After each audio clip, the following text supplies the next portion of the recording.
दोस्तों, गौतम अडानी जो एशिया के सबसे बड़े बिजनेसमैन हैं, उन्होंने एनडीटीवी में करीब 30% हिस्सेदारी अपनी तरफ कर ली है और 26% और हिस्सेदारी के लिए वो ओपन ऑफर लाएंगे। यानी करीब 55% हिस्सेदारी एनडीटीवी में, उसके शेयर में गौतम अडानी की हो जाएगी। तो बड़े हिस्सेदार गौतम अडानी हो जाएंगे तो साफ सी बात है, मालिकाना हक गौतम अडानी के पास होगा।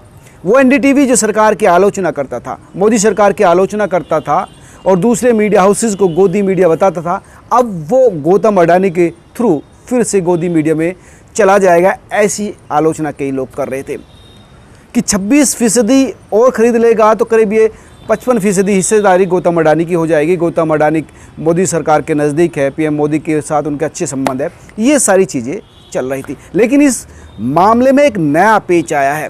वो नया पेच आया है एनडीटीवी के थ्रू। हालांकि एनडीटीवी ने शुरुआत में ही कहा था कि ये जो हिस्सेदारी गौतम अडानी कह रहे हैं, शेयर जो बता रहे हैं, इसकी हमें कोई जानकारी नहीं है।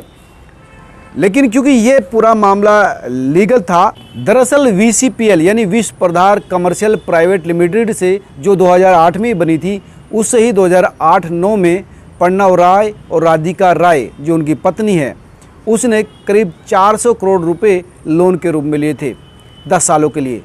जाहिर सी बात है, 10 साल 2019 में हो चुके थे।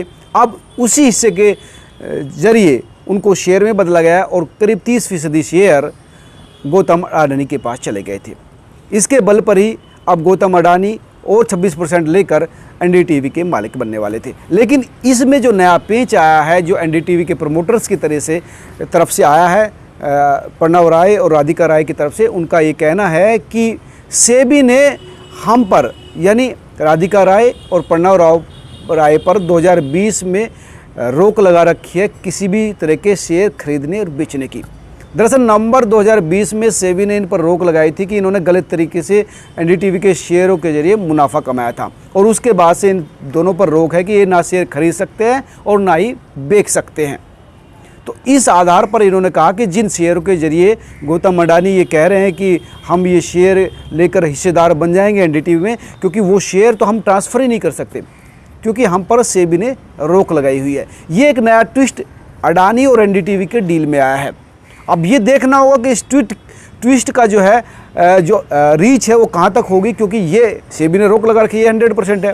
अब अडानी उस जो रोक के बाद किस तरह से ये शेयर अपनी तरफ ट्रांसफ़र करते हैं, या इस जो बैटल का क्या इफ़ेक्ट आएगा, क्या असर होगा, क्या रिजल्ट होगा, वो ज़रूर मैं आपके साथ शेयर करूंगा। लेकिन ये अपने आप में एक नया डेवलपमेंट है, नया ट्विस्ट है जो इस डील के बीच में आ गया। इस तरह से एनडीटीवी चाह रहा है कि ये डील ना हो, क्या ऐसा भी हो सकता है? इसमें कई चीज़ें अभी आनी बाकी है। मैं लगातार आपके साथ हर चीज़ शेयर करूंगा, आप जुड़े रहिए इसी तरह से। हाँ, आप क्या सोचते हैं इस डील को लेकर, आपका क्या कहना है, ज़रूर मुझे कमेंट करके बताना। साथ ही चैनल को सब्सक्राइब भी करना, लाइक भी करना और खबर को शेयर भी करना। नमस्कार।